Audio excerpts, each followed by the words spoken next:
Bonjour madame, qu'est-ce que je vous sers? Un café, s'il vous plaît. Ça marche? La vie peut avoir un humour déroutant. Des certitudes peuvent être balayées juste avec un effleurement de lèvres. Des rêves brisés à cause de ces mêmes certitudes. Mais une chose est sûre, nous ne sommes jamais prêts à trouver l'amour. On s'imagine des nuits de célibat à boire du pinard et on finit avec une robe blanche et une paire de baskets aux pieds. La vie est ainsi faite, surprenante, folle, déstabilisante, incroyable et surtout belle. Aujourd'hui, dans ma pause café avec Tia, je reçois mon époux. Et oui, vous avez bien entendu. Un regard croisé sur ce sacrement, une discussion entre potes. Parce que finalement, est-ce que ce n'est pas ça le mariage? Un pacte avec son meilleur pote pour le meilleur et pour le pire. Tu as envie de changer ta façon de faire, d'impacter le monde, mais tu ne sais pas comment y arriver? Je suis Tia, brown sugar, touche à tout, qui pense que les gens qui brillent n'éteignent pas les autres. Et autour d'une tasse de café, je t'emmène découvrir ces étoiles. Des gens qui, à travers leur parcours et leur histoire, partagent d'autres façons de vivre, de faire, de consommer, de penser, mais surtout changent les choses. Si tu as aimé ce podcast, n'hésite pas à t'abonner, commenter, le noter et le partager pour m'aider à le faire découvrir. Bienvenue dans ma pause café avec Tia. Bonjour Benoît. Bonsoir, comment ça va? Ça va? Voix de crooner. Ouais, je voulais la tenter, il fallait bien que je la passe quelque part. Alors pour ceux qui ne le savent pas, pour ceux qui ne me suivent pas sur Instagram, C'est une faute. Facebook et YouTube, c'est premièrement une faute, mais nous avons annoncé sur mes différentes plateformes que nous nous étions mariés il y a déjà un mois de ça passe vite. Noce de paillettes. Exactement, noce de paillettes. Et on s'est dit que ce serait intéressant de terminer, parce que je pense que je ne vais pas non plus passer 10 ans à parler mariage, mais en tout cas de terminer cette série dédiée au mariage, parce que j'ai fait un post, j'ai fait une vidéo, donc d'ailleurs si vous avez envie d'en savoir un petit peu plus sur l'organisation du mariage, sur le mariage éco-responsable, n'hésitez pas à aller sur soit Instagram, soit YouTube, il y a tout ce qu'il vous faut sur les différents comptes. Et donc, avec ce podcast, je me suis dit que ce serait intéressant qu'on ait vraiment un regard croisé sur le mariage, différent de ce que l'on a fait sur les différentes plateformes, sinon ça ne sert à rien, mais quelque chose d'un petit peu plus intime pour qu'on explique notre vision du mariage avant de passer à l'acte, après, comment on se sent, et voilà, développer tout ça. Est-ce que tu te sens prêt? Oui. Bon, alors, C'est un peu trop tard maintenant qu'on est mariés, je peux pas faire marche arrière. Alors, je suis obligée de te poser la question parce que je la pose à chaque fois et que voilà, c'est l'identité du podcast. Café. Je suis café. Ok, donc on va se faire une pause café. Let's go. Première question, en fait, ça va être plutôt des thèmes.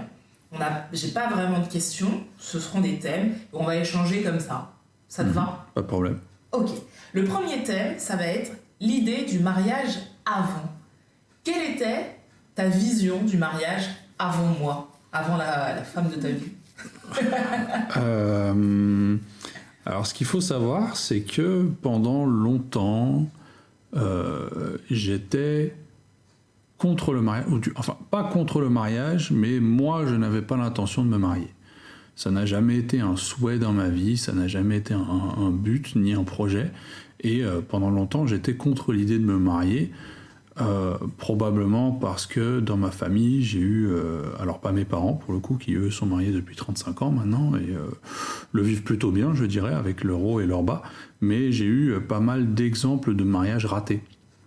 Et donc du coup, j'ai toujours eu cette image un peu négative, parce que je voyais l'impact que ça pouvait avoir sur une famille, et quand je dis pas que sur une famille... proche, donc parents-enfants, mais même aux alentours, les grands-parents, les oncles, les tantes, je veux dire, ça, quand il y a un couple qui se déchire au sein d'une famille, ça impacte finalement d'une certaine manière plus de gens qu'on ne le pense, pour différentes raisons. Et donc, ayant eu plusieurs cas comme cela au sein de ma famille, je suis toujours parti avec cette idée que non, je ne ferai pas ça. Mais c'est marrant parce que... c'est marrant. C'est bizarre d'avoir cette vision-là, alors que pour le coup, toi, tes parents sont encore mariés et que ça fait longtemps. Est-ce qu'à un moment, dans ta vie, ça a pesé dans la balance en te disant mais ouais, mais finalement, pour eux, ça marche, ou la balance n'était pas assez équilibrée pour que tu puisses te dire non, ça pourrait marcher? Alors, j'ai un tempérament où j'ai toujours tendance quand même à être un peu pessimiste de manière générale. Enfin, ça dépend en quoi, mais sur ces choses-là, tout ce qui est relationnel, j'ai plus tendance à être pessimiste. Et donc, moi, ce que je retenais, c'était les mariages échoués. Et tout ce que je voyais du mariage de mes parents, c'était finalement les côtés négatifs, les compromis, les difficultés, tout ce qui ne marchait pas. Et je ne prenais pas vraiment en considération les choses qui marchaient, peut-être parce que je les ressentais moins. C'est-à-dire que quand tout allait bien au sein de leur couple, pour moi c'était normal, c'était acquis. Mes parents sont ensemble, c'est tout à fait normal. Parce que pour moi, c'était un peu leur job d'être ensemble en tant que mariés et que tout se passe bien. Donc voilà, ça c'est acquis. Par contre, dès que ça se passait mal ou dès qu'il y avait des problèmes, ça je le voyais. Et ça, c'est ça que je retenais finalement. Et donc finalement, pour moi, c'était un mariage. Soit un mariage, ça échouait, soit un mariage, ça se passait mal. Et le fait que ça se passe bien... c'était finalement très rare, ou du moins je m'en rendais beaucoup moins compte. Et donc automatiquement, je gardais toutes ces expériences négatives qui, moi, ne me donnaient absolument pas envie de me marier, en fait. Ouais, je comprends. Alors, juste pour les auditeurs, aujourd'hui, le format est un peu différent, parce que généralement, je suis la seule à poser des questions. Mais aujourd'hui, Benoît a le droit de me poser des questions. Quel honneur, quel honneur. Oui, ça m'arrive. Beaucoup de pression, là, beaucoup de pression. Vas-y, lance-toi. Alors, je te retourne la question, justement, parce que toi, pour le coup, tu n'as pas eu ce cas où tes parents sont encore ensemble. Ouais. Ils se sont séparés assez tôt, finalement, pendant ton enfance. Est-ce que le mariage a toujours été une évidence pour toi? Ou est-ce que toi non plus, comme dans mon cas, c'était plus non, je vais jamais me marier, et puis un jour, t'as changé d'avis? Ouais. Alors, moi, j'ai eu les deux cas dans ma famille. Alors, mes parents sont divorcés depuis très longtemps maintenant. Mais par contre, alors, ce ne sont pas les seuls. Je parle comme toi de famille proche, hein, ce ne sont pas les seuls. Mais j'ai aussi, dans mon entourage proche, des couples qui sont toujours ensemble. Par exemple, ma marraine, ma mamie. Ça fait très longtemps qu'ils sont mariés, ils le sont toujours. Et ce sont des couples, comme tu dis, avec des hauts et des bas, mais qui s'aiment et qui sont toujours ensemble. Donc j'ai eu ces deux images. Après, le truc, c'est que je me suis jamais basée sur les membres de ma famille, en fait, dans les relations. Parce que comme tu disais, j'ai eu exactement le même ressenti que toi, comme quoi c'était de l'acquis. C'est-à-dire que ce sont des gens qui sont là, en gros, pour me protéger. Et voilà, c'est papa, maman. Bon, eux, je sais qu'ils sont plus ensemble, mais ça aussi, c'est de l'acquis. Donc ça ne m'affecte plus. Et les couples qui sont encore ensemble, ça aussi, c'est de l'acquis. Et par exemple, j'imagine pas du tout ma mamie et son mari ne plus être ensemble. Parce que pour moi, voilà, ils sont ensemble. Et c'est normal. Ouais, ils ont décidé d'être mariés, donc voilà. Assumez-le, faites votre job, quoi. Ouais. Et c'est vrai que comme les autres ont divorcé quand j'étais encore petite, c'était normal de les voir divorcer. Donc c'est vrai que ça peut biaiser un peu mon regard sur le couple. Mais moi, en fait, j'étais pas du tout mariage. Mais pas du tout. Déjà, je pensais que j'allais finir ma vie seule. Déjà. Voilà, de rien. Mais j'étais pas du tout mariage. Après, je pense que je n'étais pas mariage parce que j'ai été entourée de mecs. Beaucoup, mes meilleurs potes sont très nombreux, ce sont des garçons. J'ai très peu d'amis femmes, féminines. Et le truc, c'est que je pense, ce n'est que mon avis, quand on grandit avec ce regard masculin, cette protection masculine, on intègre des codes masculins. Et c'est vrai que tous mes potes, pour eux, le mariage, c'était non. Parce que ce qui est vrai, on peut vivre très longtemps avec quelqu'un sans être marié et vivre heureux. Et c'est vrai que moi, j'ai plutôt intégré cette vision du couple, c'est-à-dire je peux être avec quelqu'un pendant très longtemps, mais pas me marier. Parce que finalement, j'avais l'impression que le mariage, c'était perdre ma liberté. Et j'avais pas du tout envie de ça. Pendant très longtemps, me marier, c'était forcément ça. C'était lier ma vie à quelqu'un. Et à partir de là, c'était mort, quoi. J'étais plus Cynthia dans son entièreté, j'étais la femme d'eux. Et j'avais pas du tout envie de cette image-là, j'avais vraiment envie de revendiquer, de mettre en avant mon indépendance. Et pour moi, le mariage aller à l'encontre de ça totalement. Donc j'étais pas du tout mariage avant. Alors, tu parles de perdre ta liberté, mais est-ce qu'au final, le fait de se marier, c'est vraiment perdre sa liberté dans le sens où, si tu es avec quelqu'un en couple sans être marié, le fonctionnement du couple est en soi le même que lorsque tu es marié. Je veux dire, en dehors du fait d'avoir une bague au doigt et peut-être de payer moins d'impôts, techniquement, ça ne change pas grand-chose. Justement, normalement, ça ne devrait pas changer grand-chose. Sauf que, pour le coup, j'ai vu tout au long de ma vie de jeune femme, on va dire, des couples se briser parce que, justement, il y avait un changement après le mariage. Et je pense que... Alors très souvent, il y a un changement une fois qu'on est en couple, une fois qu'on s'installe ensemble. Je crois que ce qui est compliqué, c'est de se dire que, ok, on est en couple, on va vivre ensemble, on va se marier, mais il est important de garder une part de magie, il est important de se dire que l'autre ne nous appartient pas et que cette bague en soi, même si c'est un pacte, même si c'est une preuve d'amour et tous les termes qu'on pourrait lui donner, c'est un engagement, mais c'est pas une prison en fait. Et c'est vrai qu'avant, j'avais cette vision de la bague, c'est une prison, encore plus que de vivre ensemble. Pendant très longtemps, par exemple, je me disais, je vivrais pas avec quelqu'un dans un appartement. Et je trouvais les femmes qui vivaient chez elles et les mecs qui vivaient chez eux. On vit actuellement dans un appartement quand même, je tiens à le signaler. Oui, on vit ensemble. Mais je veux dire, je trouvais l'idée de vivre chacun de son côté trop cool. Et je me disais que ça, c'était le mariage, pas le mariage, la relation que j'aurais avec quelqu'un avec qui j'aurais envie de quelque chose de très sérieux, chacun chez soi, parce que j'avais vraiment cette notion de si on est dans le même appartement, dans la même maison, et si on se marie, je perds ma liberté. Alors que finalement, non. Et c'est vrai que ça, c'est avec le recul, et c'est en comprenant ce qu'était la liberté dans un couple, que j'ai réalisé que non, si je trouve la bonne personne avec qui on a la même vision de la vie, normalement, je ne devrais pas ressentir ce sentiment d'emprisonnement. Au contraire, je pense que quand on a trouvé la personne qu'on aime vraiment et qu'on est bien dans son couple, je pense, en tout cas c'est ce que je vis aujourd'hui, on se sent plus libre que jamais parce qu'on sait qu'il y a quelqu'un pour nous épauler à côté et qu'on peut tout faire.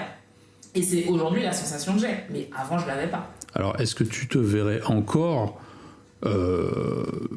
malgré le mariage, vivre chacun de son côté séparément je veux dire, ne pas vivre dans le même appartement par exemple? Oui, parce que en fait, la relation de couple, c'est avant tout une relation de confiance. C'est avant tout une relation de confiance. Et que je sois dans le même appartement que toi, que je sois sur le même territoire géographique que toi, ne devrait pas impacter l'amour que j'ai pour toi. Si ça l'impacte, c'est qu'il y a un problème quelque part. Alors bien sûr, il peut y avoir le manque. Ça, c'est normal, parce que tu n'es pas là tout le temps. Mais je trouve ça intéressant de se dire que justement, ces périodes de manque vont raviver ou vont intensifier les faux jours où on va se retrouver. Et je crois que, par exemple, dans notre couple, j'aime le fait qu'on voyage tous les deux beaucoup, parce qu'il y a ce sentiment de manque très souvent, et qu'on se retrouve, je trouve ça trop fort. Je sais pas ce que t'en penses, pour toi, est-ce que c'est concevable? C'est-à-dire que notre relation a été, dès le départ, un peu forgée de cette manière-là, parce que, rappelons pour ceux qui ne le savent pas, on a mené quand même une relation à distance pendant bien 6-7 mois, avant qu'un de nous deux finalement décide de rejoindre l'autre. Et donc on vivait sur 2 continents complètement. Je veux dire, on avait 8000 km entre nous et on se voyait peut-être une fois par mois pendant le temps d'un week-end. Et puis le reste du temps, c'était via FaceTime, via le téléphone et c'est tout. Donc je pense que ça a un peu forgé le caractère, ou du moins la structure de notre couple. Et ça nous a également permis d'apprendre, enfin moi du moins, ça m'a permis d'apprendre à faire confiance davantage et de me dire voilà. Alors je dis pas que ça a été facile, ça, clairement les relations à distance c'est extrêmement compliqué. Il faut apprendre à faire confiance, énormément confiance. Et je me souviens tout au début, alors pour moi c'était une première, je n'ai jamais eu de relation à distance avant ça, et je me souviens ce qui était le plus compliqué quand tu rencontres quelqu'un et que tu fais une relation à distance, tu es en permanence en train de te demander que fait l'autre personne. Ouais. Et alors, quand c'est l'heure de la journée, ça va, mais moi, de mon côté, la nuit tombant plus vite, forcément, je vais me coucher. Moi, je dors pas encore. Je vais me coucher, il est quoi? Il est 22, 23 heures. De ton côté, il était 16, 17 heures. Et je savais, par exemple, que le soir même, tu avais prévu de sortir en soirée avec des copines ou des trucs comme ça. C'est-à-dire que pendant que je vais dormir, toi, de ton côté, tu vas en soirée. Je ne sais pas ce qui va se passer. Je ne sais pas forcément où tu vas et je n'ai aucun moyen de vérifier, aucun moyen de m'assurer que tout va bien, aucun moyen de savoir si je peux vraiment te faire confiance ou si tu es en train de, je sais pas, de flirter avec d'autres garçons par exemple ou quoi que ce soit. Il y a pas ça. Tu n'as aucune emprise ou aucun moyen de contrôle. Tu dois tout simplement aveuglément faire confiance. Et je sais que ça, au départ, pour moi, c'était très très compliqué à un tel point que je me rendais franchement malade.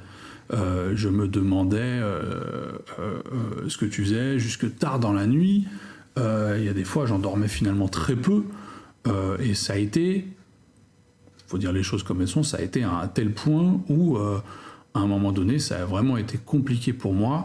Parce qu'en plus, moi, je me souviens d'un voyage à La Réunion qui a été très éprouvant pour moi tout au début de notre relation. Donc c'était pendant cette période de distance, un voyage à La Réunion. Donc c'est-à-dire que moi, d'un point de vue temporel, j'allais finalement dans un pays où la nuit tombait encore plus tôt que là où j'habite, et donc quand j'allais me coucher, chez toi, il était midi, un truc dans le genre. Enfin, je me souviens plus des différences de temps. Et là, ça a été extrêmement compliqué parce que la distance était encore plus grande et du coup, tu te poses encore plus de questions complètement inutiles. Hein.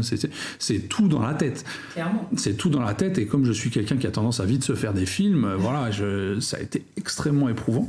Et je m'en suis partiellement rendu malade. Mais est-ce que finalement, ça ne t'a pas aussi aidé à cette phase-là? Est-ce que tu penses qu'elle t'a aidé à lâcher prise? De manière très dure.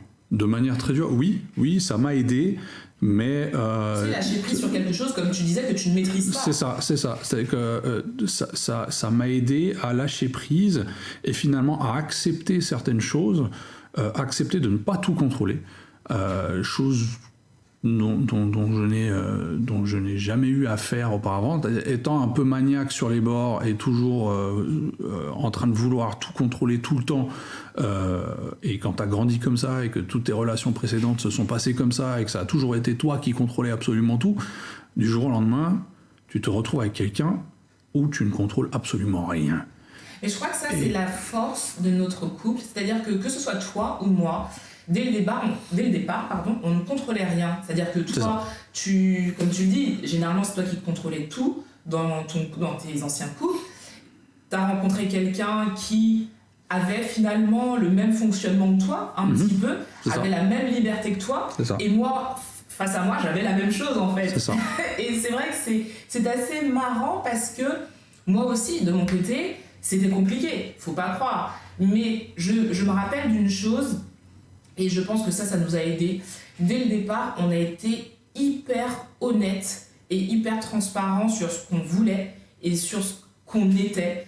Par exemple, je sais qu'avant, l'erreur dans mes anciennes relations que je faisais, c'était d'enjoliver les choses au début. Tu sais, tu as envie que tout soit tout beau, tout bien. Et par exemple, jamais je parlais de pipi caca avant genre 6-7 mois, des trucs comme ça. Aujourd'hui, elle le fait quotidiennement. Et par exemple aussi, je sais que à cause d'anciennes relations, je voyais moins mes amis parce que j'avais l'impression que ça dérangeait la personne avec qui j'étais. Et c'est vrai qu'avec toi, je me suis dit non, si c'est une vraie relation, si c'est une relation qui est censée durer, je veux que dès le départ, tu sois conscient de la femme que je suis Et c'est vrai qu'au début, je sais que je me rappelle quand je te disais ouais, je sors avec mon pote parce que voilà, comme j'ai dit, j'ai beaucoup d'amis masculins. Et quand je te disais je sors avec mon pote, un tel, machin, et que toi tu ne les connaissais pas encore, j'avais conscience, honnêtement, j'avais conscience que c'était compliqué pour toi, mais j'avais pas envie de lâcher ça parce que mes amis, c'est mon socle, et maintenant que tu les connais, tu sais la relation que j'ai avec mes potes.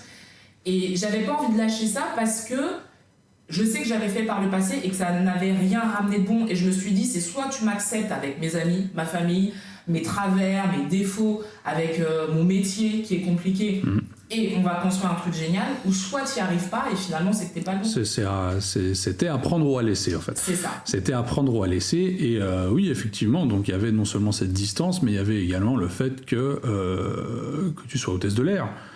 La première fois que je croisais même de ma vie, je pense que tu es la première hôtesse de l'air que j'ai connue dans ma vie.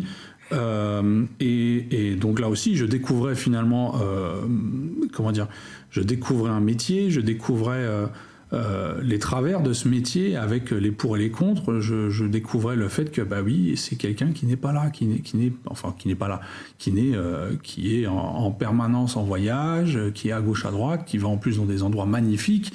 Où on s'imagine très rapidement des choses, en plus sans compter tous les clichés qu'il peut y avoir sur le métier d'hôtesse de l'air, ouais, font la fête en permanence, sont à la plage, sortent avec tout le monde, enfin voilà. T'as tout ça en tête et tu te dis ouf, et on te dit c'est à prendre ou à laisser. Et là, donc, non, tu ne contrôles rien. T'as tous les clichés en tête. La fille te dit je sors qu'avec des potes. Et toi, pendant ce temps-là, t'es censé dormir. Mais c'est compliqué quand... Mais c'est compliqué aussi dans l'autre sens, parce que, alors là... Mais ça, on s'en rend pas compte. Là, c'est mon portrait. Ça, on s'en rend pas compte. Parce que là, c'est mon portrait. Mais toi, tu bosses dans l'alcool, donc t'es tout le temps dans des bars. Alors, il y a beaucoup de clichés à ce niveau-là aussi. Voilà. Il y a beaucoup de clichés. Tu bosses dans un monde où l'alcool coule à flot, c'est ton métier, voilà. Il y a beaucoup de femmes dans ce milieu, on n'en a pas conscience, mais il y a beaucoup de femmes dans ce milieu. De plus en plus, oui. De plus en plus. Et donc, quand moi aussi, de l'autre côté, j'avais cette image, là, il est à Milan, dans un bar, et voilà, et derrière, il faut réussir, et comme toi, ça n'a pas été facile, mais il faut réussir à se dire, c'est soit je lui fais confiance, ou soit ça ne marchera pas. Parce que si je lui fais pas confiance maintenant, alors qu'il a rien fait, parce qu'au final, c'est ça, parce qu'on se fait des films sur des choses qui n'existent pas. C'est ça. Et c'était soit je lui fais confiance maintenant parce qu'il a rien fait, parce que le jour où il fera un truc... Enfin, des choses qui n'existent pas forcément. Parce que j'imagine qu'il y a des gens chez qui ça existe. Mais je veux dire que c'était soit je t'acceptais pareil, comme tu étais avec ton métier, et avec ce que je considérais à l'époque comme des défauts, le mec très romantique... qui aujourd'hui je trouve ça mignon et oui, elle vient de dire que le fait d'être romantique est un défaut, voilà. Ouais, avant je pensais ça et c'est vrai que ça m'a fait grandir, cette relation m'a fait grandir parce que j'ai pris conscience que déjà c'était pas que moi et que ça devait pas aller que dans mon sens et que en face j'avais quelqu'un qui avait beaucoup d'ambition, voire plus d'ambition que moi, qui bossait dans un secteur qui était pas forcément le mien et très compliqué à gérer avec beaucoup de clichés, mais que je devais te faire confiance, si je voulais que ça marche. Qu'est-ce qui a fait, parce que je me souviens de quelques épisodes où ça a également été compliqué pour toi, qu'est-ce qui a fait qu'à un moment donné, tu aies réussi à franchir ce cap et que tu t'es dit, je peux lui faire confiance ou je peux, je n'ai pas à m'inquiéter? En fait, c'est toi. Je sais qu'on m'a déjà posé cette question, d'ailleurs, l'une de mes meilleures amies m'a posé cette question-là une fois. Comment tu fais pour lui faire confiance? Et non, elle m'a demandé comment tu fais pour lui faire confiance. J'apprends des choses. Et comment tu sais que c'est lui? C'est parce que tu as fait ce qu'il fallait en fait. Et je pense que la confiance, si elle n'est pas là au début, c'est-à-dire que si on doute, ça ne veut pas dire que l'autre fait des choses forcément, c'est juste que je pense que le manque de confiance quand il n'y a pas de preuves concrètes, quand il n'y a pas d'actes pour mettre cette confiance à l'épreuve, ce sont des peurs dues à plein de choses. Moi j'ai été trompée, on m'a menti, et c'est arrivé fréquemment. Donc c'est vrai que quand on rentre dans une nouvelle relation, forcément ces trucs-là sont quelque part dans ta tête, même si c'est pas la même personne, Même si ce mec-là, il t'a rien fait, mais tu te rappelles tous ceux qui t'ont menti, tous ceux qui t'ont trompé, tous ceux qui t'ont trompé avec tes copines, des trucs comme ça. Et le moindre amalgame, il y a un truc qui va revenir. Et c'est vrai que pendant un moment, ça a été compliqué pour moi parce que ça revenait sans cesse, surtout qu'avant toi, le mec qui était avant toi, ça avait été un gros bâtard. Et donc, c'était pas évident du tout. Mais je pense que t'as compris que j'avais besoin d'être rassurée. Je pense que tu l'as compris et que tes actions, parce que moi, les mots, ça ne compte pas. Alors oui, ça fait plaisir d'entendre je t'aime et tu me manques, mais c'est vrai que dans la balance, moi, il faut que tu me montres, il faut que tu me prouves que tu peux me faire confiance. Et c'est vrai que toi, tu l'as fait, et tu l'as fait pendant un moment sans que des fois... Ça n'a pas été facile, hein, ça n'a pas été facile, et je me souviens que ça a duré longtemps. Oui. Ça a duré longtemps, et alors...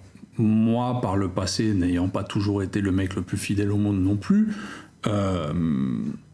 ça a été compliqué pour moi parce que, pour moi, je me disais, mais merde, pour une fois où je me comporte bien et où je fais tout comme il faut, ça suffit pas. Ouais, et je sais qu'à plusieurs reprises, ça m'a vraiment saoulé.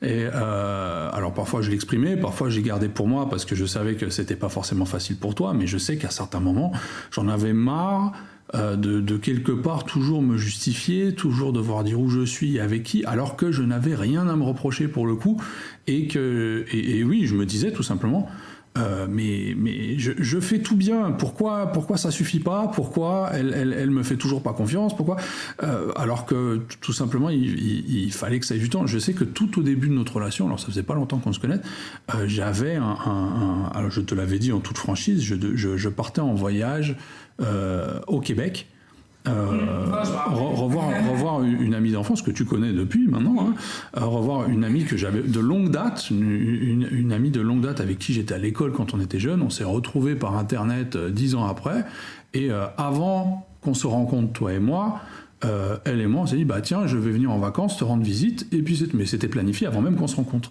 Et donc je pars pour le Québec. Alors disons-le, c'est une jolie fille, voilà, donc ce qui facilite pas la chose non plus. Clairement. Jolie fille, célibataire, voilà, mais bon, ça a toujours, pour moi, c'était une amie que ça fait 20 ans qu'on se connaît, donc voilà. Et en arrivant sur place, ça a été compliqué, mais donc c'était à base de coups de fil tous les jours. Je suis resté une dizaine de jours, je sais plus. À peu près. Et tous les jours, voire plusieurs fois par jour, il fallait que je t'appelle pour te dire que non, tout va bien. Aujourd'hui, on a fait ça et ça. J'ai visité ça. Et il y a rien.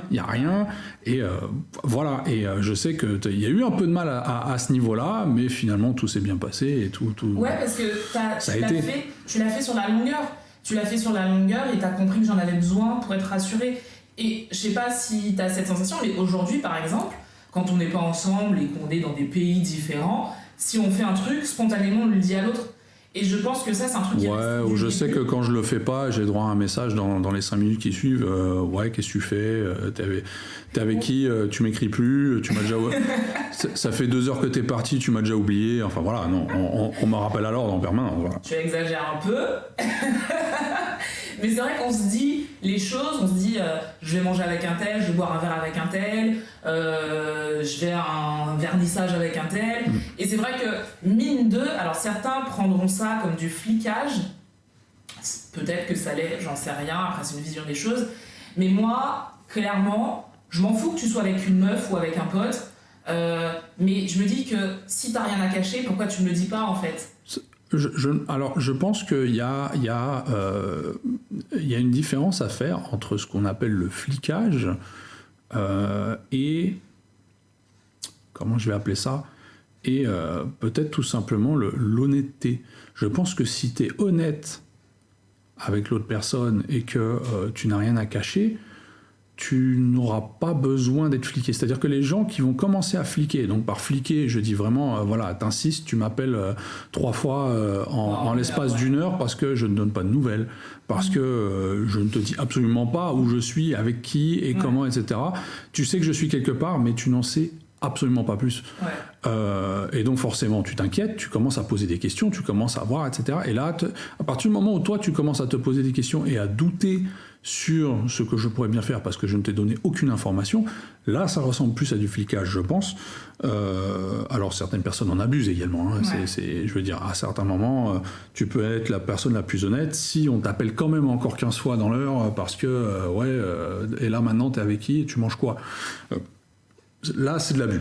Mais je pense qu'à l'inverse, si toi tu es la personne qui part ou qui va quelque part, enfin voilà, maintenant on parle de longue distance, mais ça peut être des gens qui vivent tout proche.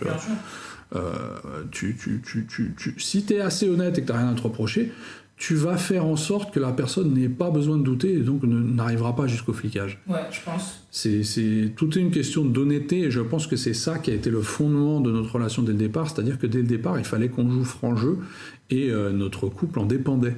Clairement. Si on n'avait pas fait ça, ça aurait été très compliqué, on serait peut-être pas ensemble aujourd'hui. Clairement. Mais parce qu'on a eu la clairvoyance, disons, de par nos expériences passées, d'être honnête l'un envers l'autre, ça a amené à une situation qu'on puisse se faire aveuglément confiance.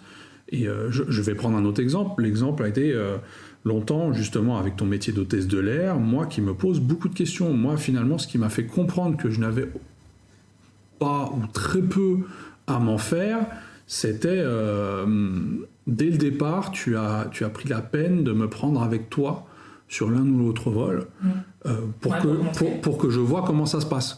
C'est quoi les coulisses de la vie d'hôtesse de l'air. Alors bon, on ne le cache pas, les hôtesses de l'air ont évidemment certains bénéfices du métier, comme quoi on peut prendre avec des compagnons, des trucs comme ça, à moindre frais. Et donc automatiquement, ça te permet de voir, bah tiens, je pars 48 heures en Guadeloupe, je dis ça au pif, viens avec moi et tu verras comment ça se passe. Et donc effectivement, en tant qu'accompagnant, bah, tu suis un peu tu vois ce qui se passe. Je veux dire, tu débarques avec les hôtesses de l'air, tu vas à l'hôtel et tu vois ce qui se passe ensuite. Et tu te rends compte que bah, déjà, quand vous arrivez, vous êtes complètement crevé. La plupart du temps, vous n'avez pas le temps ou pas l'envie de faire la fête. On est loin des clichés que tout le monde imagine.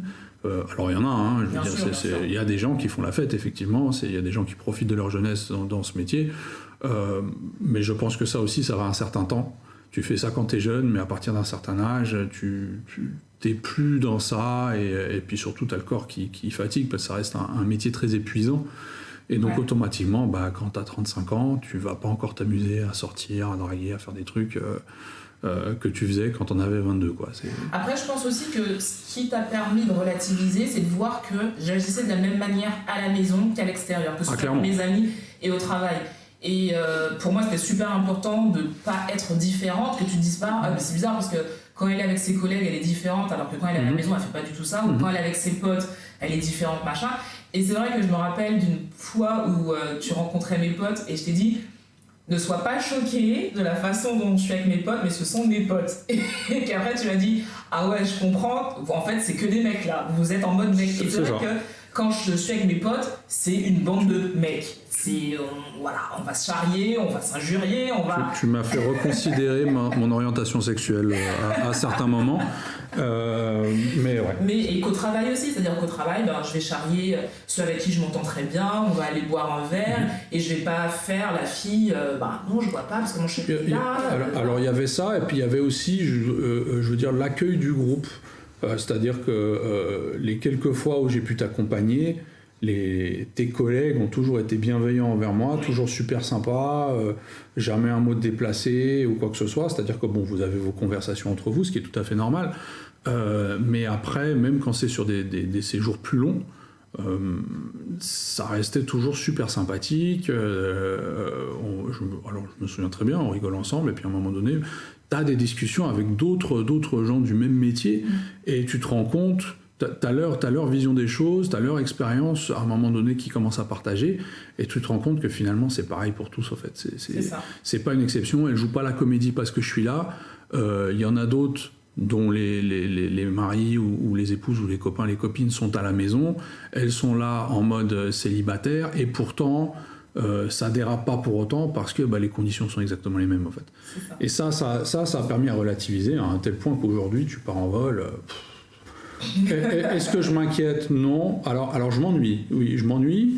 Il y a du manque, il y a de l'ennui peut-être parce que j'aime pas être seul. Ça, c'est un autre problème. Sinon, Mais- je te manque tout court, pas parce que t'aimes pas être seul. C'est ça. Non, mais je veux dire, on n'est pas dans la même pièce, tu me manques, ça c'est Et clair. voilà, merci. Non, mais je veux dire, je me pose plus trop de questions à ce niveau-là, où je commence à douter en me disant, ouais, qu'est-ce qu'elle fait ou quoi que ce soit. Au contraire, je visualise beaucoup plus, bah tiens, là, elle vient de débarquer, là, maintenant, elle va manger, puis après, je sais que tu vas aller dormir parce que t'es crevé.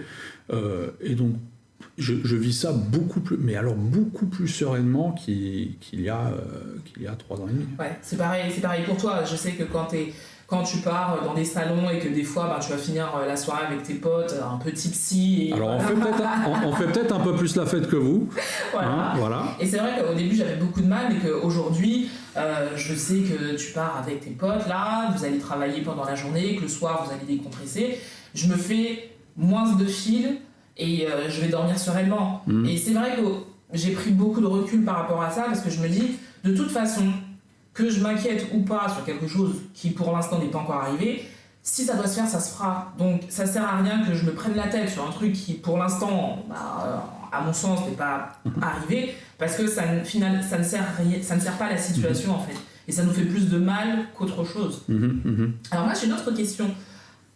Selon toi, quels sont les pour et les contre du mariage? Alors bien sûr c'est subjectif parce que quelqu'un d'autre répondra autre chose, mais pour toi c'est quoi les pour et les contre du mariage? On va commencer par le positif ou négatif?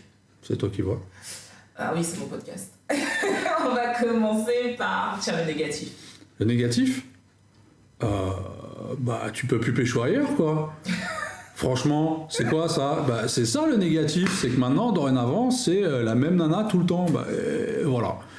Non, je plaisante. Le Il y a eu un négatif. regard, il y a eu un regard violent. Non, le négatif. Est-ce que pour l'instant, alors c'est tout frais, bien sûr, mais comme je disais, après ça n'a pas beaucoup changé de la vie qu'on menait déjà avant.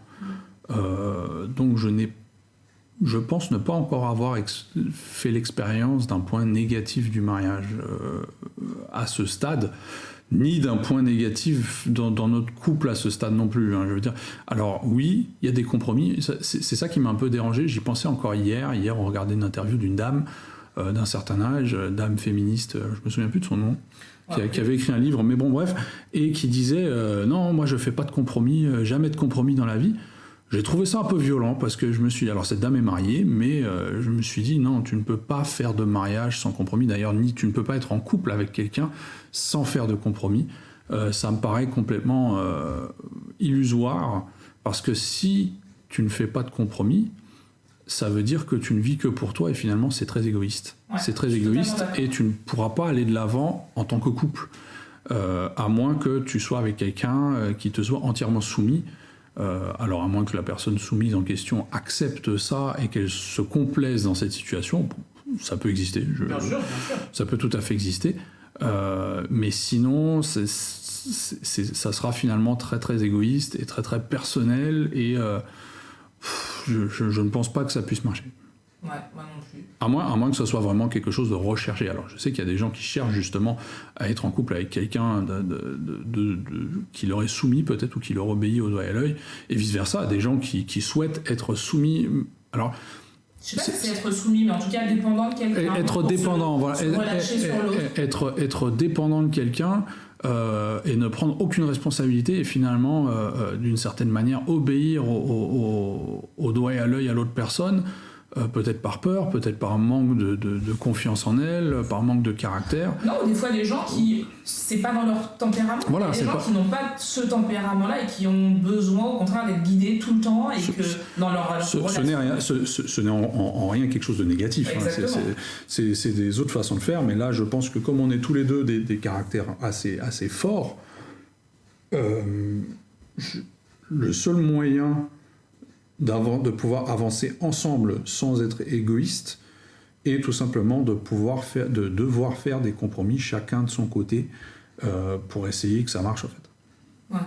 Faire des compromis, mais sans oublier aussi ce que l'on est. C'est-à-dire que faire des compromis jusqu'à un certain point, mais tu sais, comme je disais tout à l'heure, par exemple, ok, j'ai fait des compromis dans le sens où je te disais, et c'est même pas un compromis en quelque part, mais quand j'étais en Martinique, j'ai refusé de ne plus voir mes amis ou de diminuer mes sorties avec mes amis parce que pour moi c'était important. Donc tu vois, je voulais pas enlever cette partie de moi pour te faire plaisir, même si peut-être que ça allait vraiment te soulager dans ce que tu ressentais, mais en quelque part je savais aussi qu'on devait beaucoup plus communiquer, donc c'est pas un compromis, mais voilà, trouver l'équilibre entre ce que je suis et ce que je dois donner à l'autre pour qu'il se sente bien dans la relation. C'est ça. C'est vraiment un chemin à faire à deux. Et le meilleur moyen de le faire passe finalement par la communication. C'est la base. S'il n'y a pas de communication, ça veut dire qu'il n'y a pas de négociation possible à aucun moment. Et là, c'est juste l'autoroute aux enfers, quoi. L'autoroute aux enfers, ok. J'avais Highway to Hell, et c'est pour ça voilà. Et les points positifs alors les points positifs... Cache ta joie. Non, mais ça revient toujours au même, c'est-à-dire que c'est toujours qu'est-ce qui s'est amélioré entre le moment où nous étions juste en couple et le moment où nous nous sommes mariés. Ou à la limite, le fait d'être en couple. Parce que comme ça fait qu'un mois qu'on est mariés, voilà, le recul est là un peu short. Un peu just. Voilà. Mais par exemple, depuis qu'on est en couple, pour toi, le positif d'être en couple? Alors le positif d'être en couple, dans un couple qui fonctionne, c'est finalement d'avoir... de toujours avoir quelqu'un à ses côtés en qui on peut avoir confiance, autant dans les bons que dans les mauvais moments, d'être avec quelqu'un qui, dans l'idéal, n'est pas censé vous juger, mais au contraire, va essayer de comprendre la situation, va essayer de comprendre pourquoi la situation est un tel, quand il y a un problème, pourquoi il y a ce problème, pourquoi, est-ce que c'est de ta faute, est-ce que c'est pas de ta faute, pourquoi est-ce que tu as agi ainsi, est-ce que tu n'aurais pas pu agir autrement, et finalement, est-ce qu'on peut trouver une solution ensemble à ton problème. C'est-à-dire que si demain tu viens me voir en disant j'ai un problème, mon rôle, ça sera pas forcément de résoudre ton problème, mais peut-être de dire comment est-ce que je peux t'aider à résoudre ton problème, ou est-ce qu'on peut peut-être le résoudre ensemble. Et alors après, que ce soit un problème qui n'impacte finalement que toi, que ce soit par exemple dans ta vie professionnelle, ça aura très peu de répercussions sur moi, je pense. Mais après, peut-être que je peux... Juste m'écouter déjà. Déjà t'écouter, parler, des fois ça fait du bien, et ça fait toujours du bien d'avoir quelqu'un qui écoute sans porter de jugement, et aussi peut-être via ma réflexion t'aider à trouver des solutions aux problèmes en question pour améliorer les choses, parce que c'est ça, finalement c'est un travail d'équipe. Après, marié ou pas marié, un couple c'est tout simplement un travail d'équipe, et c'est comme jouer dans une équipe de foot en fait, à deux, et se dire bah tiens, comment est-ce qu'on peut faire pour arranger les choses, il y a ça et ça qui va pas, est-ce qu'on peut l'améliorer, et si oui, comment est-ce qu'on peut trouver des solutions qui conviennent aux deux, et qu'on peut mettre en place facilement pour y arriver. Alors moi je vais rajouter un truc au point positif pour les négatifs. Mais j'allais te demander, hein, mais tes points négatifs d'abord. Bah, moi c'est comme toi, c'est-à-dire que les tu peux plus pécho ailleurs, oui. Ouais, c'est de ça. Voilà. Mais sérieusement, les points négatifs, c'est comme toi. Pour l'instant, on a de la chance de vivre une très belle relation. Je touche du bois, j'espère que ça va continuer encore longtemps comme ça. C'est à vomir tout ça, c'est niant. Il y en a qui vont se dire, mais ils sont niant les deux là. Ils sont à vomir. Dégueulasse, ils exposent leur bonheur à tout le monde. Berk. Mais pour les points positifs, alors je te rejoins aussi sur ce que tu as dit, pour ne pas être original. Par contre, je vais rajouter, qu'honnêtement, dans les points positifs, et ça rejoint un petit peu le truc de pécho, pas pécho, la stabilité qu'on trouve dans un couple, on y retrouve une tranquillité d'esprit qui, pour moi, n'a pas de prix. C'est-à-dire qu'aujourd'hui, justement, dans le fait que je sois dans une relation où je me sens épanouie, où je suis heureuse, j'ai pas à me prendre la tête avec ouais, mais est-ce que ce mec il est sincère, est-ce que ce mec il m'aime, est-ce que ce mec c'est un peu trop tard pour ça. Ah là c'est un peu trop tard. Est-ce qu'il va voir ailleurs, est-ce que ceci, est-ce que cela, merde c'était un gros connard. Et c'est vrai que là j'ai une tranquillité d'esprit qui fait que je sais que voilà, dans mon couple ça va. J'ai trouvé mon coéquipier, celui avec qui je vais créer des choses, avec qui je vais avancer, et mine de, ça me permet d'être libre pour faire tellement autre chose. Et je me dis que, voilà, par exemple, si je prends la période actuelle, qui n'est pas évidente, moi, voilà, je suis au chômage partiel, des choses comme ça, et des périodes où on va réfléchir un petit peu plus, où il y a des choses négatives qui vont arriver dans la vie, le fait d'avoir une relation stable, posée, heureuse, ça libère l'esprit pour d'autres problèmes qui viendraient, parce que malheureusement la vie c'est ça, ce sont des problèmes qui viennent et qui repartent, mais j'ai une tranquillité d'esprit que je n'ai pas eue depuis... Mais tu viens de le dire, justement, faut garder ça en tête, c'est-à-dire que des problèmes, il y en aura tout le temps. Bien sûr. Qu'on soit en couple ou célibataire d'ailleurs, hein, des problèmes, il y en a tout le temps. La vie, c'est fait comme ça. Mais surtout, ces mêmes problèmes, à un moment donné, repartent. Ouais. Et je pense que si on garde ça en tête, on peut être au plus bas. Si on garde en tête qu'à un moment donné, ça ira mieux et qu'on reste... ça, c'est mon petit côté optimiste. Et que finalement, on se dit, ce problème-là va partir... d'une manière ou d'une autre, un jour, alors ça peut durer, hein, je dis pas que ça va, et puis parfois, malheureusement, il y a des problèmes qui ne partent pas. Je prends l'exemple de la maladie, il y a ce genre de problème-là auquel on est parfois confronté. Finalement, ça peut mal se passer, et puis le problème n'est pas parti. C'est pas pour autant qu'il faut abandonner, et je veux dire, la vie continue dans ce cas-là. La vie continue, ça va faire mal, oui, on sait que ça va faire mal, oui, mais est-ce que quelque part, parce que ça fait mal aujourd'hui, ça veut dire que je suis condamné jusqu'à la fin de mes jours à être triste ou à vivre mal ou à vivre dans la peine ou à vivre dans la douleur et de me dire ça n'ira plus jamais? J'en suis pas convaincu. Je pense plutôt que voilà, même quand ça se passe mal, à un moment donné, ça n'empêche pas qu'il y a certaines petites choses qui feront que ça peut quand même bien se passer et on peut quand même vivre heureux. C'était la petite phase philosophique du soir. Merci. Alors, juste pour rebondir sur les pour et les contre du mariage, du couple, tout ça, on n'est pas en train de vous dire qu'il faut absolument vous mettre en couple. Pas du tout, parce que je pense que des gens vont se dire non mais je suis célibataire et je suis heureuse, ou voilà, pour les mecs aussi. J'ai été célibataire et j'ai été très heureuse.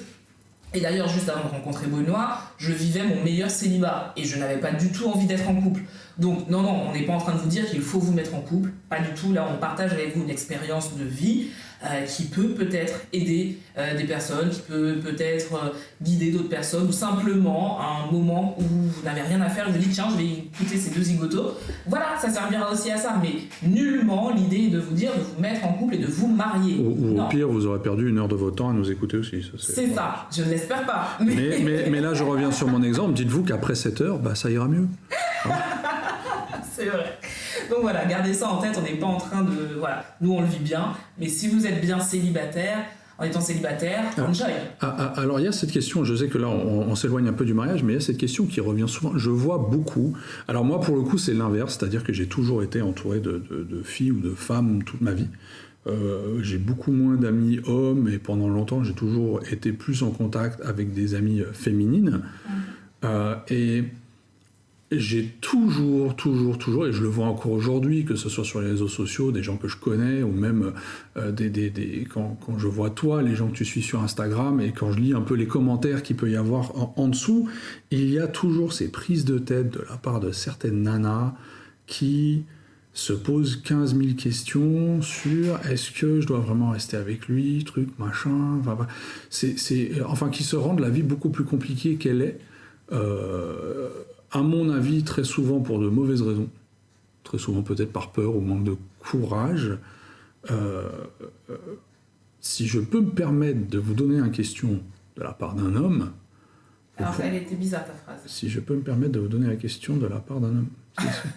Enfin, si je peux me permettre de répondre. Si je peux me permettre, mais avec un regard masculin. Un regard masculin, voilà, merci. Vous prenez pas la tête, hein. Vous prenez pas la tête, vivez votre vie, et si la personne en face, même si vous l'aimez, mais si la personne en face n'y met pas du sien et ne accepte pas votre vie telle qu'elle est et telle qu'elle vous fait plaisir, c'est que c'est pas le bon, tout simplement. Hein. Je veux dire, à un moment donné, faut pas se sacrifier non plus pour essayer d'avoir quelqu'un, parce que ce qu'il faut dire, c'est que le mec se posera pas de questions s'il voit que vous dites oui à absolument tout ce qu'il dit. J'ai été dans ce genre de relation et finalement je suis parti quand même.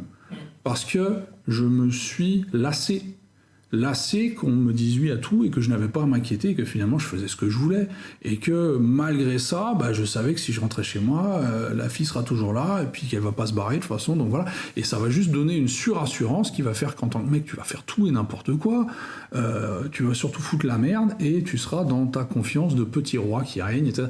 Non, vous laissez pas abattre à ce niveau là et tout simplement dites-vous voilà, le mec il veut être avec moi, du moins c'est ce qu'il dit, ok, donc il m'accepte comme je suis. Et si c'est pas le cas, ciao quoi, c'est qu'il y en a d'autres. Moi j'ai été ce genre de meuf, alors ça va te paraître bizarre, mais j'ai été ce genre de meuf, parce qu'on apprend, on grandit, on apprend, en tout cas on essaye d'apprendre. Et moi j'ai été ce genre de meuf parce que le truc, bien sûr c'est mon expérience personnelle, mais je pense que certaines se retrouveront là-dedans, on a un sixième sens. On a ce ressenti auquel on ne fait jamais confiance, malheureusement. Alors que des fois, dès le départ, on sait qu'on va droit dans le mur avec ce mec ou avec cette femme. On sait que ça ne fonctionne pas, que ça ne fonctionnera pas plutôt, mais on y va quand même. Et après, tout au long de l'histoire, il y a plein de choses qui vont nous montrer que ça ne va pas, mais on va se trouver des excuses pour rester. Et le truc, c'est ça, c'est que dans ce genre de relation, on se trouve des excuses pour rester. Mais des excuses à la con, et souvent quand quelqu'un vient me poser, alors j'ai une bonne oreille, donc j'ai quand même cette chance de pouvoir écouter beaucoup de personnes qui viennent me parler de relations de cœur, et c'est vrai que quand j'écoute toutes ces femmes qui me parlent de leur relation de cœur, j'ai exactement le même ressenti que toi, c'est non, par exemple un mec qui répond pas à tes messages, c'est qu'il en a rien à foutre, arrêtez de trouver des excuses. Et on va trouver des excuses comme ça. Sauf que j'ai été dans ce cas-là parce qu'à un moment, t'as pas envie d'être seule. Parce qu'à un moment, tu te dis, mais est-ce que le problème ne vient pas de moi ? Et puis à un moment aussi, tu vas revoir à la baisse ce que tu voulais. Parce que tu te dis, mais mince, peut-être que je mets la barre un peu trop haut. Et non, ça colle pas. Alors que non, en fait. Déjà, vous voulez avoir le meilleur et vous avez raison. Donc vous ne devez pas voir à la baisse vos valeurs parce que le mec devant, il ne correspond pas à ce que vous voulez. Et arrêtez de trouver des excuses aux gens. Si le mec réagit ou si la femme réagit comme ça, c'est parce qu'elle en a envie, tout simplement. Et au début, de toute façon, regardez, le début d'une relation, la personne, elle est disponible tout le temps. Peu importe l'heure de la journée, machin, même au travail, elle prendra le temps de vous dire, même si c'est pour vous dire, écoute, là je suis en réunion, je te rappelle dans 5 minutes ou dans 10 minutes, elle va le faire. Pourquoi après elle le fait plus en vous disant, non mais j'étais en réunion, je pouvais pas. C'est juste qu'elle avait pas envie. Ou qu'à un moment, il y a aussi ce truc de, on est dans un couple et on se perd un peu dans cette relation et on oublie ces petites attentions qui font du bien. Non, dites-le et surtout n'acceptez pas tout et n'importe quoi. Alors il y a ça, et puis après je pense qu'il y a un phénomène que je ne comprends toujours pas et que je ne comprendrai peut-être jamais, c'est ce que j'appelle l'effet du bad boy. C'est-à-dire que jeune et même moins jeune encore, même à notre âge encore, il y a des nanas, là-dedans, un grand nombre de nanas qui vont toujours se diriger vers le bad boy, tout en sachant que le gars est un connard. Là, je te rejoins pas parce que, en fait, alors là, bien sûr, t'as ce genre de femmes, mais des mecs bien sur soi font exactement la même chose que les bad boys. Hein. Non, c'est le faire différemment. Non, c'est pas. Ils le font plus intelligemment. Mais non, ce que je veux dire, c'est que voilà, beaucoup de femmes sont toujours intéressées par ce type de gars. C'est en tout cas moi ce que j'ai pu vivre. J'en suis traumatisé, parce que je n'ai jamais fait partie de ces bad boys là. En fait, j'ai durement essayé, mais ça n'a jamais été le cas. Moi, quand j'étais plus jeune, j'étais plutôt le gars un peu rondouillet. Je le suis encore aujourd'hui. Pas forcément le plus beau de la classe, j'avais des copains qui étaient beaucoup plus forts, plus musclés, plus beaux, qui sortaient avec plein de meufs, et moi j'étais le gars, voilà quoi, tu vois, le mec. Je pense pas que ce soit des bad boys, moi je dis, souvenez-vous de Cédric. Cédric, premier de la classe, boutonneux, toujours numéro 1 en maths, etc. Oui, il était pas beau, on est d'accord, le gars c'était une calculette, il était pas beau, mais il est où Cédric aujourd'hui ? Cédric aujourd'hui il est à la banque, et Cédric il a un poste stable, et Cédric il a la belle vie finalement, c'est un gars bien...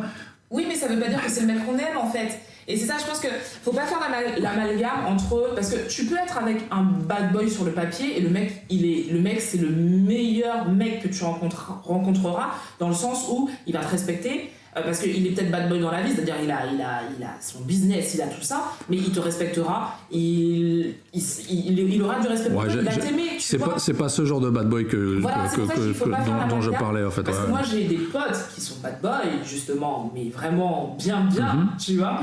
Mais c'est des mecs, franchement, je sais que demain je les appelle, mais ils sont là, et c'est des mecs qui respectent la femme. Alors je dis pas qu'ils ont jamais trompé une femme, c'est pas ça, mais c'est des mecs qui vont jamais lever la main sur une femme, c'est des mecs qui sont droits. Si eux ils apprennent que toi t'as levé la main sur une femme, mais t'es mort, tu vois, c'est des trucs comme ça. Donc je pense que le cliché du bad boy c'est peut-être pas ça, mais je pense qu'on est attiré, et c'est même pas une généralité, vers des mecs qui ont du caractère, des mecs qui à un moment, on a souvent les femmes, et là j'ai pas envie de faire de généralité non plus, mais on a souvent envie de jouer la meuf, la sauveuse. Donc on se dit que ce mec qui a un fort caractère, qui est un peu blessé, qui a un peu des travers comme ça, bah on arrivera à le sauver et il va nous aimer parce qu'on l'aura sauvé. Ça marche pas. Alors que Cédric, lui, il est triste de son côté et personne vient le sauver. Il est obligé de se sauver tout seul et c'est ça qui va forger son caractère. Regarde Mark Zuckerberg.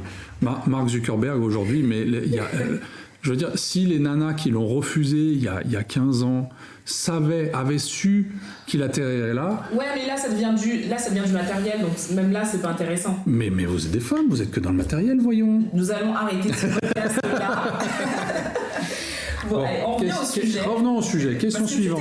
Tu t'éloignes. On se disperse. Est-ce que, en plus là on arrive bientôt à 1 heure quand même. On peut dépasser, c'est pas grave. De parlotte.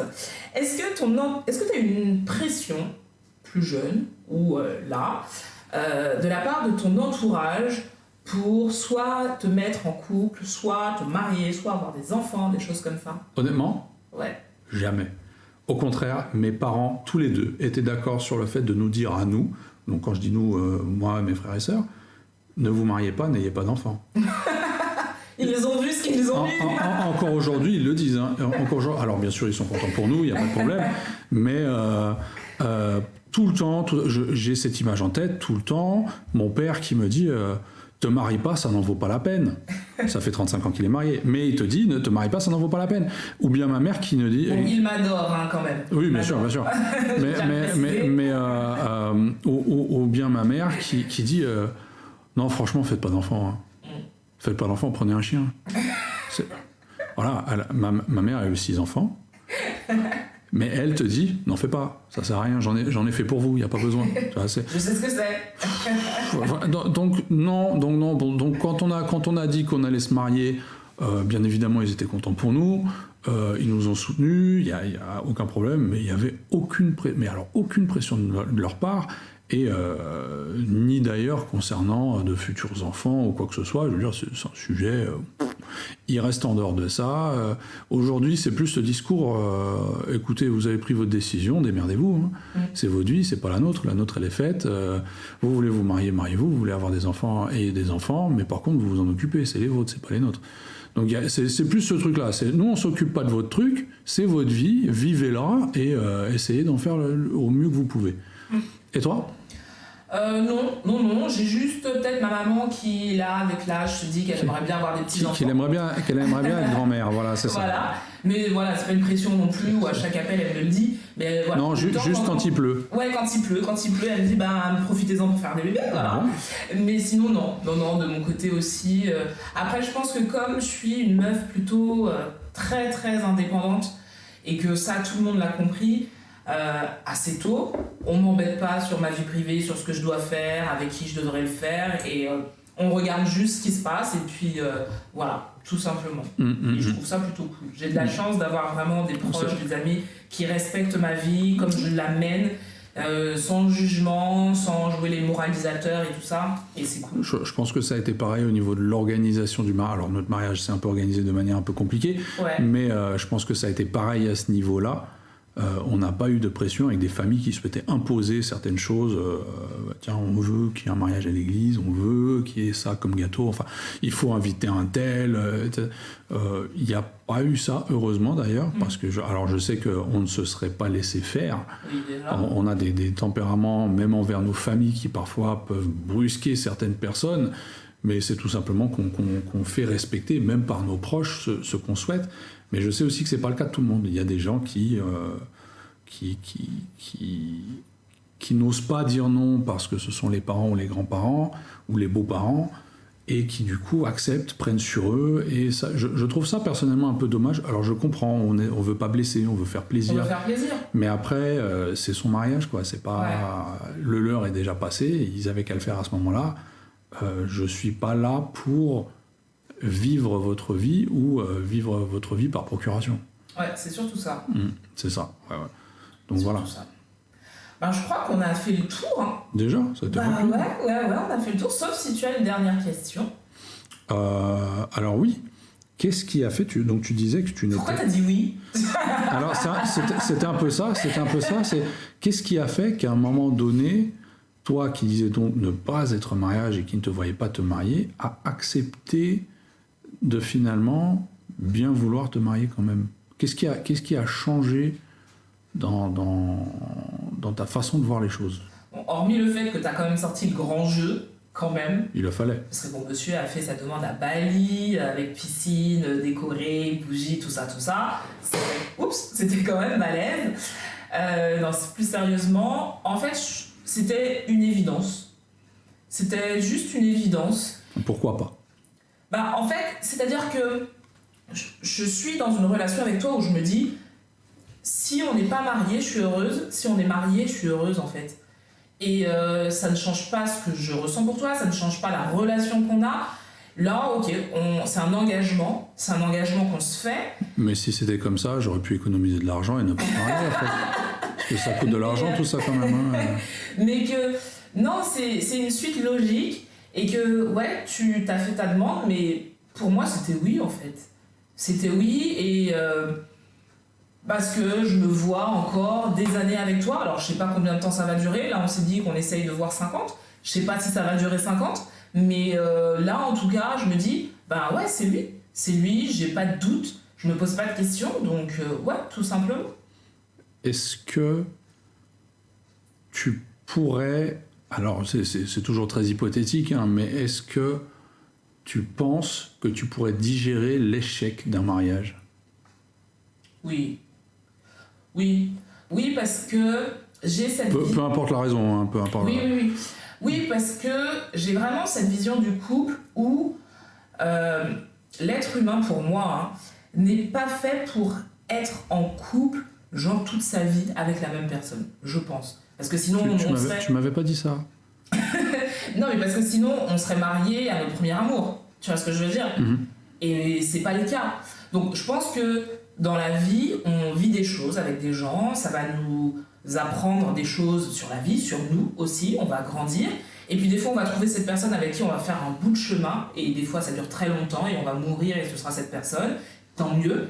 Et puis des fois, ça va pas être cette personne, on va faire un bout de chemin, ça va s'arrêter, et puis on va trouver quelqu'un d'autre, et on va recommencer. Et ce sera un continuel recommencement, mais la vie continue en fait. Et alors oui, ça te met une claque, parce que t'as créé quelque chose avec quelqu'un, t'as fondé quelque chose avec quelqu'un. Des fois, il y a des enfants, et il y avait une projection sur une vie qui finalement s'arrête. Donc ce sont des rêves qui s'arrêtent. Donc ouais, tu prends une claque, et tu peux prendre du temps pour t'en remettre, ça je dis pas. Mais la vie, elle est là. La vie, elle continue. Et même si je prends 10 ans pour me remettre du gros poil, je sais pas, c'est pas français, gros poil, c'est marseillais. Pas du tout, c'est créole. Ouais. Du chagrin d'amour. Très bien. Du chagrin d'amour. Je me remettrai parce que c'est la vie. C'est la vie, et je me rappelle mon premier chagrin d'amour, d'ailleurs j'en ai eu qu'un, et où sur le coup ça fait très mal, mais tu t'en remets en fait. Parce que c'est la vie. C'est la vie. Et oui, la claque sera certainement très dure, surtout si t'as jamais été marié avant et que, voilà, il y a plein de trucs et ça dépend aussi comment ça s'arrête, ça dépend de plein de choses. Comme, voilà. Ouais, ça peut dépendre de la raison pour laquelle ça s'arrête. Il peut y avoir plein de raisons différentes. Il y a plein de raisons différentes pour laquelle un mariage va s'arrêter. Mais non, la vie, tant que je vis, bah, la vie continue. Voilà, donc on en revient au fait de dire que quand ça va mal, à un moment donné, ça ira mieux. Exactement. Voilà. On va s'arrêter sur ces belles paroles.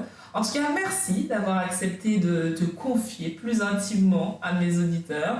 J'ai beaucoup aimé ce podcast qui est différent de ce que j'ai l'habitude de faire. On a perdu la moitié des gens là, de toute façon. Ouais, je pense que là, la moitié des gens sont partis. D'ailleurs, si vous êtes restés jusqu'à la fin, dites-le nous en commentaire. Il y avait une voiture à gagner, voilà. Non, mais je pense qu'à un moment, c'est quand même intéressant et important de se confier un petit peu plus aux gens qui me suivent, qu'ils comprennent la femme que je suis, mon état d'esprit, et puis ils me voient évoluer aussi. Donc, je pense que c'est important. Voilà. Allez, c'est terminé. Rendez-vous mardi prochain. N'hésitez pas à nous suivre aussi sur Instagram, ma pause café avec Tia. On vous fait de très très gros bisous et surtout, prenez soin de vous. Et puis attends, je veux juste rajouter un truc. Et si T'as gâché ma fin là. Oui, non, mais alors dans mon podcast, on me le fait tout le temps, ça. Donc voilà. Hein. Si les gens ont des questions, ils font comment? Ou s'ils veulent témoigner par rapport à ce qu'ils viennent d'entendre? En commentaire, comme je vous l'ai dit dans l'introduction, n'hésitez pas à laisser vos commentaires et à noter le podcast. Et on se fera un plaisir d'y répondre. Ou sinon, vous m'envoyez un message sur Instagram. Mais c'est vrai que c'est toujours mieux en commentaire sur le podcast parce qu'en plus, ça me permet d'être mieux référencé. Tu voulais savoir autre chose? On peut s'arrêter là? Quand est-ce qu'on mange? Allez, on y va.